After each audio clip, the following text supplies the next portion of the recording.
à tous, c'est Elena. Alors aujourd'hui je veux vous présenter un nouveau concept que je veux bien tester sur la chaîne. Ce sera un format qui va s'appeler Avant d'acheter et dans lequel on va parler d'un manga, pour le moment d'un manga parce que je sais pas comment ça va se tasser avec le temps, d'un manga qui me semble d'être sympathique et sur lequel je vais pas vous donner vraiment mon jugement comme par exemple dans les reviews. Je vais pas préparer de texte non plus comme par exemple dans les sorties du mois ou dans les reviews. Je vais vous parler avec juste ma petite fiche d'informations là, comme ce que j'ai fait. Et du coup, je vais vous présenter des informations sur le manga, par qui il est publié, quel est le prix, quel est le synopsis, et quels sont peut-être des petits tips dessus à savoir. Donc moi de mon côté, ce format-là, je pense qu'il permettra surtout à augmenter un peu la quantité de vidéos, mais surtout la quantité de mangas que je vous présente, parce que bon, une fois par mois, je fais une vidéo avec des sorties du mois, donc on regarde un peu ce qui sort, et je trouve c'est plutôt sympa, mais ça ne me permet pas de vous parler un peu plus en profondeur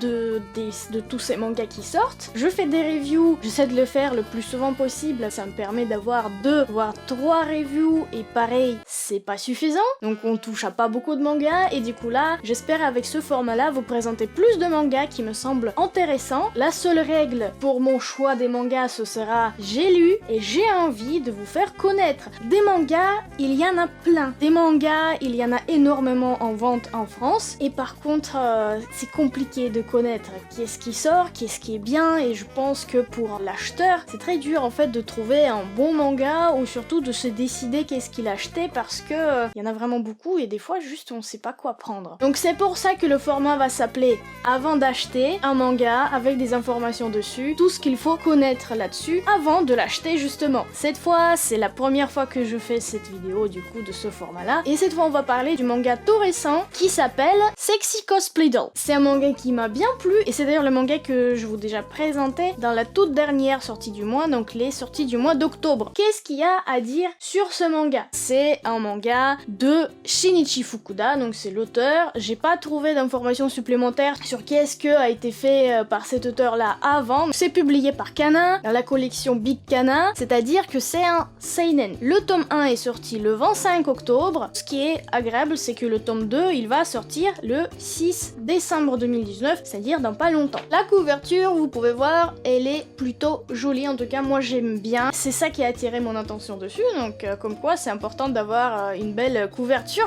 pour attirer les gens. Comme l'indique le titre, ça parle du cosplay. Plus précisément, c'est une romance et une comédie qui est basée sur le cosplay. Ce tome, il est de taille normale, il est pas trop petit parce qu'il y a des tomes qui sont plus petits que ça. Ce tome, il coûte 7,45€.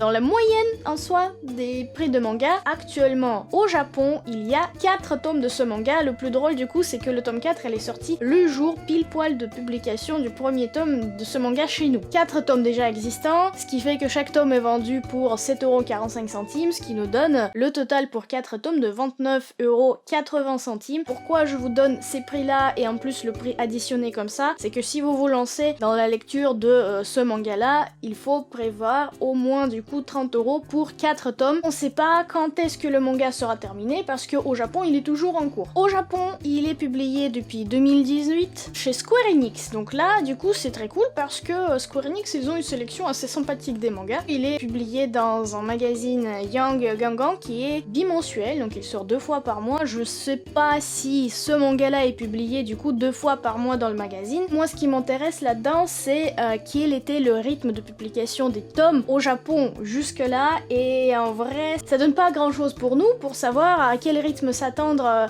pour les publications des tomes. Donc les 2 premiers tomes ils ont été publiés en novembre 2018 au Japon, le 3e tome est arrivé en mois de mai, le 4e est arrivé en octobre. Le rythme pour le moment il est pas très soutenu, même si la pause entre le 3e et le 4e tome elle est pas si grande que ça, donc j'espère que nous on aura les tomes assez rapidement parce que Kana en général il publie les tomes tous les 2 mois. Reste à savoir quel sera le rythme de publication au Japon pour justement comprendre si si on peut espérer les sorties assez rapides des tomes et la progression rapide de la série. Je vous ai dit, c'est une comédie, c'est une romance et ça tourne autour du cosplay, mais du coup de quoi ça parle précisément? Je me permets de vous lire le synopsis et après je vous rajouterai 2-3 informations par-dessus sur le développement de l'histoire. On y va. Toujours entouré de ses amis, la belle Marine Kitagawa est la coqueluche de sa classe. Dès qu'il la voit, son camarade de classe Wakana Gojo ne peut s'empêcher de penser qu'ils n'appartiennent pas au même monde. Son rêve à lui, c'est de fabriquer des poupées traditionnelles japonaises et il apprend le métier avec son grand-père. Après les cours, il se rend dans la salle de couture de son lycée que plus personne n'utilise. Mais à sa grande surprise, une jeune fille le rejoint dans la salle et, devinez de quoi il s'agit? Tu ne voudrais pas me fabriquer ma tenue de cosplay? Ça c'est le synopsis qu'on peut lire sur la couverture. C'est une histoire de 2 lycéens qui ont chacun un petit secret parce que bon évidemment s'il n'y a pas de secret c'est pas drôle. Finalement le personnage principal de ce manga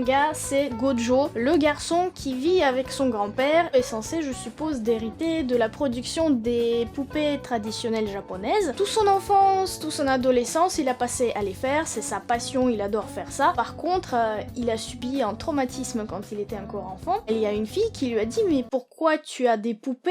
T'es un garçon. Ça l'a profondément blessé, ça l'a énormément blessé qu'on ne l'accepte pas tel qu'il est. Et puis il est tout seul, il a pas d'amis, il a peur de se faire des amis. Le deuxième personnage principal c'est Marine. Elle est très populaire comme ce que vous avez entendu dans le synopsis et elle est par contre aussi un peu à part par rapport à tout le monde parce qu'elle aime faire du cosplay. Du coup elle est toute seule aussi avec sa passion. Le problème c'est qu'elle sait pas coudre. Un jour effectivement Gojo il va dans la salle de classe de couture pour finir son travail et il tombe sur Marina qui en apprenant qu'il sait coudre elle lui demande de faire sa tenue de cosplay. Le truc c'est que bien évidemment c'est pas juste du cosplay, c'est-à-dire je vais pas dire juste du cosplay, c'est juste qu'elle veut se cosplayer un personnage d'un jeu de drague érotique. Un jeu de drague érotique, ça demande quoi? Ça demande de la dentelle, ça demande des décolletés, ça demande des tenues assez mignonnes, sexy, provocatrices. Il accepte de l'aider et là, c'est vraiment très passionnant. Le début, il est assez rapide. Par contre, du coup, ce qui est intéressant, c'est tout ce qui arrive après parce qu'ils vont travailler vraiment sur son costume. Et oui, certes, il aura des scènes assez coquines parce qu'il faudra bien prendre ses mesures et pour ça, il faudra qu'elle se déshabille